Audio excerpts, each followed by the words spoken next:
জয় নিতাই গৌর, রাধে রাধে, হরে কৃষ্ণ।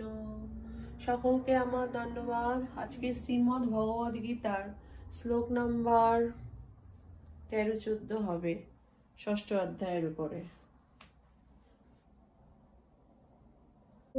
কৃষ্ণায় বাসুদেবায় হরয়ে পরমাত্মনে প্রণত ক্লেশনাশায় গোবিন্দায় নমো নমো।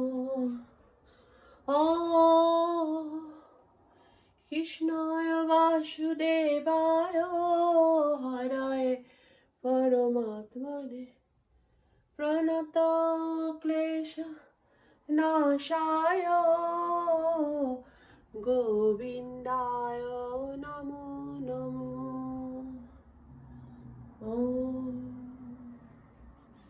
জয় নিতাই গৌর, জয় নিতাই গৌর, রাধে রাধে, হরে কৃষ্ণ।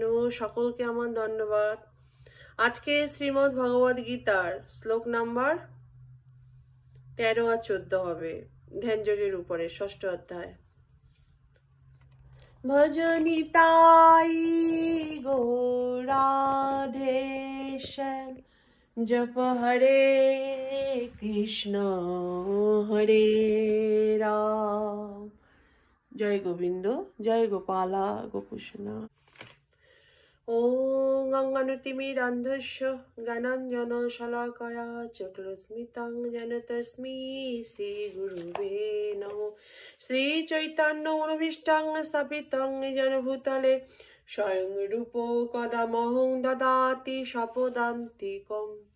বন্দেহং শ্রীগুরু শ্রীযুত পদকমলং শ্রীগুরুন বৈষ্ণবাংশ শ্রীরূপং সগ্রজাত সঘন রঘুনাদিতং তং সজিজম সাদ্বৈতং সাবৈতং পরিজন সহিতং কৃষ্ণ চৈতন্য দেবং শ্রী রাধা কৃষ্ণ পাদান সগণ ললিতা শ্রী বিশাখান্বিতাশ্চ। হে কৃষ্ণ করুণা সিন্ধু দীনবন্ধু জগৎপতে গোপীশ গোপিকা কান্ত রাধাকান্ত নমস্তুতে। তপ্ত কাঞ্চনা গৌরাঙ্গী রাধে বৃন্দাবনেশ্বরী বৃষভানুসুতে দেবী প্রণমামি হরি প্রিয়ে। বাঞ্ছাকল্পতরুভশ্চ কৃপা সিন্ধুভ্য এব চ পতিতানাং পাবনেভ্যো বৈষ্ণবেভ্যো নমো নমো।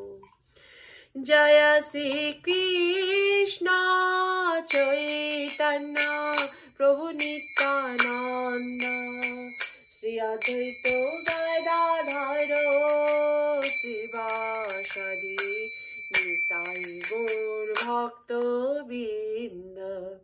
হরে কৃষ্ণ কৃষ্ণ কৃষ্ণ হরে হরে, হরে রাম রাম রাম হরে হরে। ভজ নিতাই গৌর রাধে শ্যাম, জপ হরে কৃষ্ণ হরে রাম। শ্লোক নাম্বার 13 আর 14, ষষ্ঠ অধ্যায়, ধ্যান যোগ। সমং কায় শিরোগ্রীবং ধারালয়ন চলং স্থির সাপং সংপেক্ষ নাসিকাগ্রং সদিশ্চানম্বলোকয়াম। এটা শ্লোক নাম্বার 13। আর শ্লোক নাম্বার 14 হচ্ছে প্রশান্ত বিগত ব্রহ্মচারী ব্রতে স্থিত মনোসংযম মুচ্ছিত যুক্ত আশিত মৎপর। দামোদর মাস চলছে, দামোদর অষ্টকম সবাই আপনারা করছেন তো। প্রতিদিন সন্ধ্যায় আপনারা প্রদীপ দেখান, ভগবানকে দিচ্ছেন নিশ্চয়ই, আর বেশি দিন নেই। আর সকালবেলা দেবেন, খুব ভালো হবে আপনাদের। আচ্ছা, গীতার গান কি? দেহ শিরো গ্রীবাতীন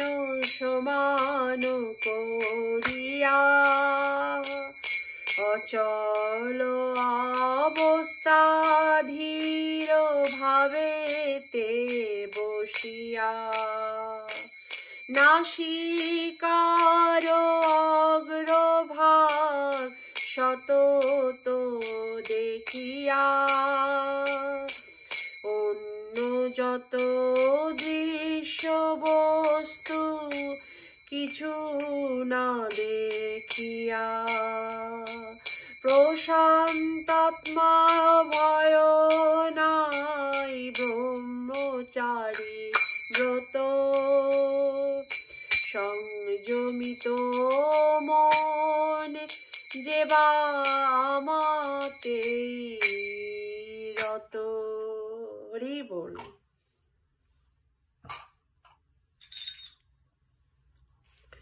দুটো মানে 13 আর 14 একসঙ্গে অনুবাদ। শরীর, মস্তক ও গ্রীভাকে সমানভাবে রেখে অন্যদিকে দৃষ্টি নিক্ষেপ না করে নাসিকার অগ্রভাগে দৃষ্টি নিবদ্ধ করে প্রশান্তাত্মা ভয়শূন্য ও ব্রহ্মচর্য ব্রতে স্থিত পুরুষ মনকে সমস্ত জড় বিষয় থেকে প্রত্যাহার করে আমাকে জীবনের চরম লক্ষ্যরূপে স্থির করে হৃদয়ে আমার ধ্যানপূর্বক যোগ অভ্যাস করবেন। তাৎপর্য হচ্ছে জীবনের উদ্দেশ্য হচ্ছে শ্রীকৃষ্ণকে জানা, যিনি চতুর্ভুজ বিশ্বরূপে সকলের হৃদয়ে পরমাত্মার রূপে বিরাজ করেছেন। যোগ সাধন করার উদ্দেশ্য হচ্ছে ভগবানের এই পরমাত্মার রূপকে দর্শন করা। এছাড়া যোগের আর কোনো উদ্দেশ্য নেই। জীবের হৃদয়ে বিরাজমান বিষ্ণু শ্রীকৃষ্ণেরই অংশ। চতুর্ভুজ বিষ্ণুরূপী পরমাত্মাকে দর্শন করার অভিপ্রায় না নিয়ে যিনি যোগ অনুশীলন করেন তিনি কেবল অনর্থক সময়ের অপচয় করেন। শ্রীমদ্ ভগবদ গীতা কি জয়। দেখুন গীতার মধ্যে এত সুন্দর তাৎপর্য। জীবনের পরম উদ্দেশ্য হচ্ছে ভগবানের শ্রীকৃষ্ণকে জানা। যোগাভ্যাসের মাধ্যমে আমরা তারই অংশ পরমাত্মাকে জানার চেষ্টা করা হয়। জীবের হৃদয়ে বিরাজমান পরমাত্মারূপী শ্রীবিষ্ণুকে উপলব্ধি করতে হলে পূর্ণ ব্রহ্মচর্য পালন করতে হয়। তাই যোগীকে গৃহত্যাগ করে নির্জনে একাকী পূর্বোক্ত বিধি অনুসারে ভগবানের ধ্যান করতে হয়। ঘরে অথবা বাইরে নিত্য মৈথুন প্রণয়ন হয়ে তথাকথিত যোগাভ্যাস করলে কখনোই যোগী হওয়া যায় না। মনসংযম ও সমস্ত রকমের ইন্দ্রিয়তর্পণ বিশেষ করে যৌন জীবন পরিত্যাগের অভ্যাস করতে হয়। মহর্ষি যাজ্ঞবল্ক্য রচিত ব্রহ্মচর্যব্রত সন্দর্ভে বলা হয়েছে, কর্ম ন মনসা বাচা সর্ববস্তুষু সর্বদা সর্বত্র মৈথুন ত্যাগ ব্রহ্মচর্যং প্রচক্ষতে। সব রকম পরিস্থিতিতে সর্বদা সর্বত্র মন, বচন ও কর্মের দ্বারা পূর্ণরূপে মৈথুন পরিত্যাগ করাকে বলা হয় ব্রহ্মচর্য। সব রকমের সবকিছু মন, ধ্যান, কর্ম, যে কোনো কর্ম দ্বারা পূর্ণরূপে মৈথুন পরিত্যাগ করে মানে আপনার জীবনে যা যা কিছু আশা মৈথুন মানে যা যা কিছু আপনার প্রিয় সব কিছু ত্যাগ করার পরেই ব্রহ্মচর্য পালন করা হয়। মৈথুন পরায়ণ ব্যক্তি কখনোই যথার্থ যোগা সাধন করতে পারে না। যাদের খুব চাওয়া পাওয়া, যারা খুব মানে রাজকীয় ভাব তাদের মধ্যে, তারা কখনো ব্রহ্মচর্য পালন করতে পারে না। তাই শৈশব থেকে ব্রহ্মচর্য পালন করার শিক্ষা দেওয়া হয়, কারণ তখন যৌন জীবন সম্বন্ধে তার কোনো ধারণাই থাকে না। বৈদিক সংস্কৃতি অনুসারে শিশুকে 5 বছর বয়সে গুরুকুলে প্রেরণ করা হয়, যেখানে গুরুদেব তাকে ব্রহ্মচর্যের দৃঢ় সংযম শিক্ষা দান করেন। এইভাবেই সুনিয়ন্ত্রিত না হলে ধ্যান, জ্ঞান অথবা ভক্তি আদি কোনো যোগী পথে অগ্রসর হওয়া যায় না। শাস্ত্রের বিধান অনুসারে বিবাহিত জীবন যাপন করে যে সুনিয়ন্ত্রিতভাবে স্ত্রীসঙ্গ করে তাকে ব্রহ্মচারী বলে গণ্য করা হয়। এই ধরনের সংযত গৃহস্থকে ভক্ত সম্প্রদায় গ্রহণ করতে পারে, কিন্তু জ্ঞানী অথবা ধ্যানী সম্প্রদায়ের গৃহস্থ ব্রহ্মচারীকেও গ্রহণ করেন না। তাদের জন্য পূর্ণ ব্রহ্মচর্য পালন করা অবশ্য কর্তব্য। যে ভক্তিমার্গে গৃহস্থ ব্রহ্মচারীকেও গ্রহণ করা হয়, কারণ এই যোগ এত বলবর্তী যে তার অভ্যাস করে ভগবানের সেবা করার ফলে স্ত্রী সঙ্গ করা সমস্ত বাসনা আপনাদেরকেই অন্তর্হিত হয়ে যায়। এবং ভগবদ গীতায় 2:59 এ বলা হয়েছে, বিষয়া বিনির্বর্তন্তে নিরাহারস্য দেহিন রসব্রজং রসহ প্রস্য পরং দৃষ্ট নির্বর্তেতে।